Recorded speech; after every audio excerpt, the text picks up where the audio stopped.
மரணத்தை தவிர அனைத்து நோய்களையும் குணப்படுத்தும் ஒரே மருந்து இந்த கருஞ்சீரகம்.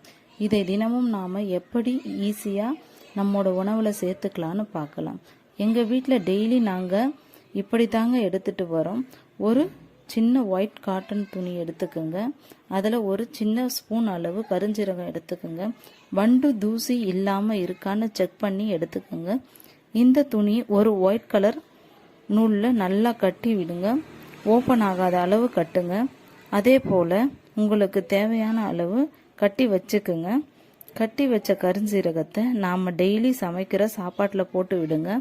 சாதம் வேகும்போது இந்த கருஞ்சீரகத்தோட சாரும் அதில் இறங்கி சாதத்தோட கலர் கொஞ்சம் சேஞ்ச் ஆகி இருக்கும். இந்த மாதிரி செய்யும்போது கேன்சர் போன்ற கொடிய நோயிலிருந்து நாம் நம்மளை காப்பாற்றிக்கலாம். சாப்பிட்றதுக்கு முன்னாடி இந்த கருஞ்சீரக மூட்டையை அதிலிருந்து வெளியே எடுத்து வச்சிடலாம்.